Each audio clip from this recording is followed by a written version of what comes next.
Halo Sobat Investor, kembali lagi berjumpa di program The Editorial yang akan membahas tajuk utama pemberitaan yang tersaji di idxchannel.com dan IDX Channel TV.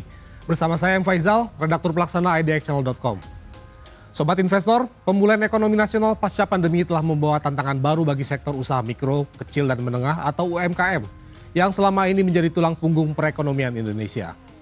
Meski aktivitas ekonomi sudah kembali menggeliat, banyak pelaku UMKM masih terjebak dalam persoalan pembiayaan, terutama akibat kredit macet yang belum sepenuhnya terselesaikan. Otoritas Jasa Keuangan atau OJK kini mendorong pemerintah untuk memperpanjang kebijakan penghapusan kredit macet UMKM sebagai langkah strategis untuk mengembalikan daya dorong sektor ini terhadap pertumbuhan ekonomi nasional.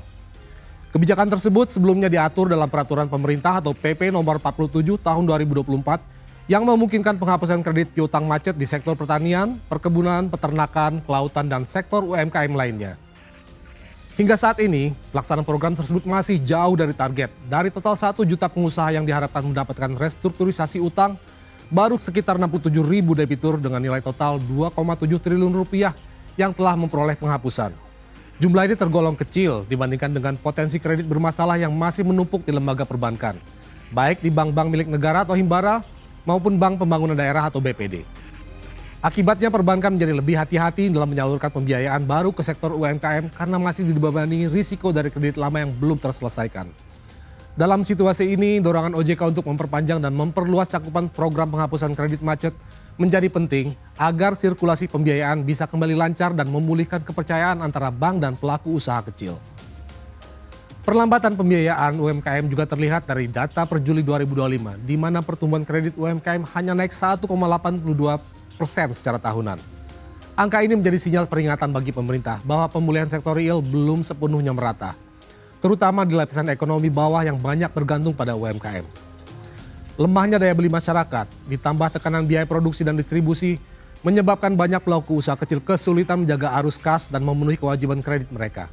Situasi ini kemudian membentuk lingkaran setan, yakni kredit macet menahan ruang ekspansi perbankan, sementara terbatasnya pembiayaan baru membuat UMKM semakin sulit untuk bangkit. Dalam konteks tersebut, perpanjangan kebijakan penghapusan kredit macet tidak hanya dilihat sebagai instrumen finansial, melainkan sebagai langkah pemulihan ekonomi yang bersifat struktural. Dengan menghapus beban utang yang sudah tidak produktif, bank dapat membersihkan portofolio pembiayaannya dan kembali memiliki ruang likuiditas untuk menyalurkan kredit baru. Sementara bagi pelaku UMKM, kebijakan ini memberikan nafas baru untuk kembali memulai usaha tanpa terbebani catatan kredit yang bermasalah. Namun, pelaksanaan kebijakan ini tentu memerlukan tata kelola yang hati-hati agar tidak menciptakan moral hazard di kalangan debitur. Pemerintah bersama OJK dan Kementerian Keuangan perlu memastikan bahwa penerima manfaat adalah mereka yang benar-benar terdampak dan masih memiliki potensi usaha yang sehat untuk dikembangkan. Lebih jauh, keberhasilan kebijakan ini akan sangat tergantung pada koordinasi antar lembaga. Kementerian Koordinator Bidang Perekonomian menjadi garda terdepan dalam merumuskan mekanisme pelaksanaan yang tepat sasaran dengan melibatkan bank pelaksana, lembaga keuangan mikro, serta pemerintah daerah. Sistem verifikasi dan penilaian ulang terhadap debitur juga perlu diperkuat agar proses penghapusan piutang tidak disalahgunakan. Selain itu, sinergi dengan lembaga pengelola bergulir atau LPDB, koperasi dan fintech pembiayaan juga mendapat menjadi alternatif penyaluran modal baru bagi pelaku UMKM yang sebelumnya gagal mengakses kredit perbankan. Dengan demikian, kebijakan ini dapat berjalan sebagai bagian dari strategi pemulihan yang komprehensif, bukan sekedar tindakan administratif.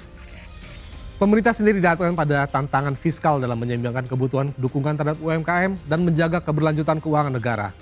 Namun jika dilihat dari sisi multiplier effect, kebijakan penghapusan kredit macet bisa menjadi investasi sosial dan ekonomi yang menguntungkan dalam jangka menengah.